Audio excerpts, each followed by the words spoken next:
The 7 Habits of Highly Effective People by author Stephen Covey. Over and over again in my life, I have encountered people who say things like, I can't lose weight because I have a large appetite. Or I can't start a business because I don't come from a rich family and don't have money or connections. I'm sure you've encountered people like this as well. Or maybe you are a person like this. This kind of person is reactive, in that they react to their situations and focus on things they cannot control, like being born into a rich family.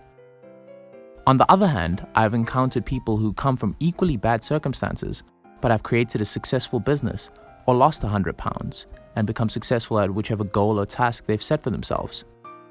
The difference that sets the second person apart from the first is that instead of focusing on things they cannot control, like being born into a rich family, they focus on things they can control.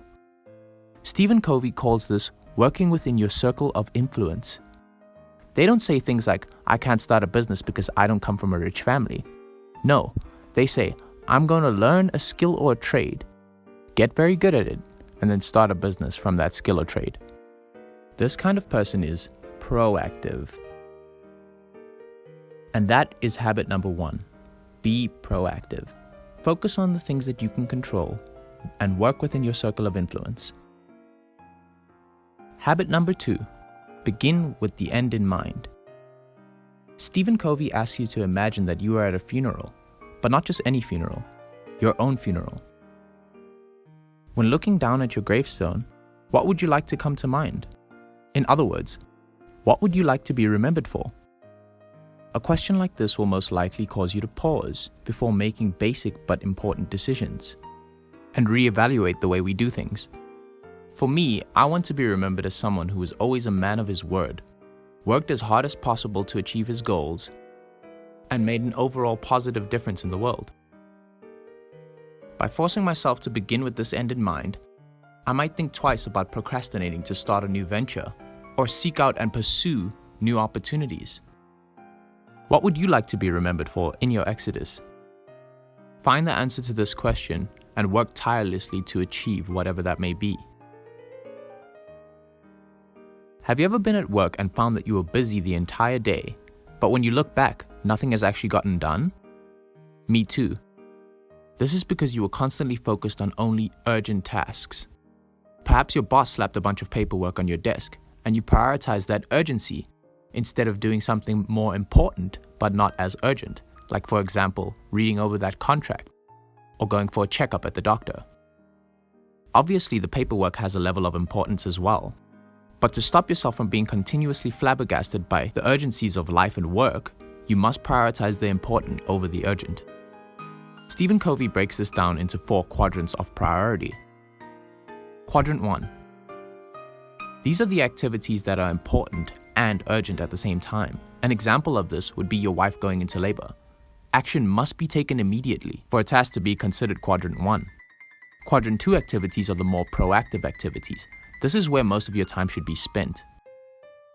These would be activities like exercising, doing important work or learning, and spending time with your loved ones. Quadrant 3. These are the more mundane tasks, like doing paperwork or answering unimportant phone calls. These are tasks that are urgent, but not important. Quadrant 4 is where the least amount of your time should be allocated. These are the more unproductive tasks.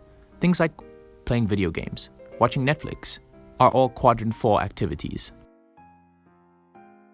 How often do we prioritize video games or watching Netflix over doing more important tasks, like planning our schedule for the next week, or writing out a meal plan? You'll be absolutely amazed by the metamorphosis your life takes when you focus most of your time on quadrant 2 activities. Habit number 3 is put first things first. Let's move on to habit number 4. Stephen Covey uses the example of 2 people needing an orange. So they split the orange between one another. This is called compromise. Compromise is not a bad thing, but unbeknownst to one another, one of the people wanted to eat the inside of the orange, and the other wanted the skin to use for flavor in baking a cake. Instead of compromise, one could have taken the skin and the other could have eaten the insides. This would have been a win-win. As this relates to your life, always try to find win-win situations in your dealings with people. Broaden your view and see if there's a way for everyone to come out better than before instead of always moving to compromise first. Or even worse, lose-lose situations. This is where both of you come out worse than before. I will be the first to admit that win-win situations are not always possible, but if you look hard enough, you'll find that in most situations, there is a win-win somewhere. Habit number 5 has had a massive influence on how I deal with people, saved me a ton of pain, and helped my negotiation skills tremendously, and that is to seek first to understand, then to be understood. How many times have you found yourself in a situation where you're arguing with someone only to realize that you're both advocating for the same thing? In this situation, neither of you have sought first to understand the other person's viewpoints before expressing your own. If you're selling a product or service to someone, how do you expect to most effectively pitch it to them without first understanding their needs and wants? Ultimately, you will find that you butt heads with people a lot if you don't first seek to understand before being understood. This habit will help you tremendously in selling your products or services and building great relationships with people. Habit number 6. How well do you think a car would work if there was only a shell with a seat and no engine or steering wheel inside of the car? How well do you think an engine would work with no fuel?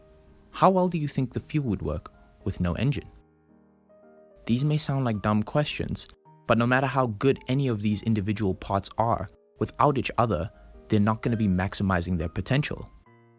Put them together, however, and you'll have yourself one of the most useful pieces of machinery ever created by man. Now think of your team members in the same way as these car parts.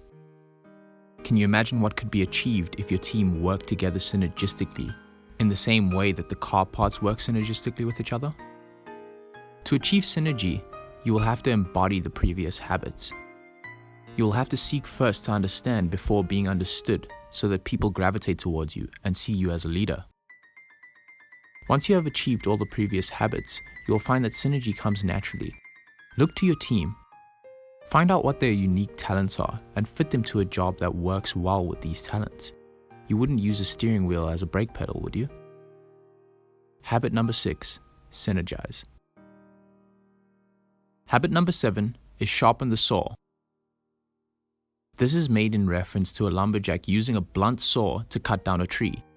No matter how much work the lumberjack puts into cutting down the tree, if the saw is blunt, he will not be working as effectively as possible. Instead, he will first need to sharpen the saw and then get to work on cutting the tree.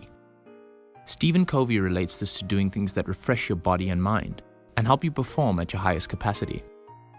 You must take time to do things that keep your mind and body sharp, such as exercise, meditation, and other leisurely activities. I personally use exercise to relieve myself of all the stresses of the day. This allows me to perform at my highest level in other tasks in my life. Now let's recap all these habits. Habit number 1, be proactive. Work within your circle of influence and focus on the things you can control. Habit number 2, begin with the end in mind. How would you like to be remembered after you pass away? Habit number 3, put first things first. Focus on the most important things in your life. Don't live your life in urgency. Stay within the quadrant 2 activities. Habit number 4, think win-win. Work out solutions that make everybody happier than they were before. Habit number 5, seek first to understand before being understood. You need to understand people before you can communicate well with them. Habit number 6, synergize. Don't let yourself be a car without an engine. Habit number 7, sharpen the saw. Stay healthy in mind and body. And these are the 7 habits of highly effective people by author Stephen Covey. I found this book to be extremely revolutionary in my life and highly recommended. Hey guys, thank you for watching. If you found any value in this video, please make sure to hit the like button and subscribe to the YouTube channel. Also, post a comment down below of what book review you'd like me to do next. Till next time, bye.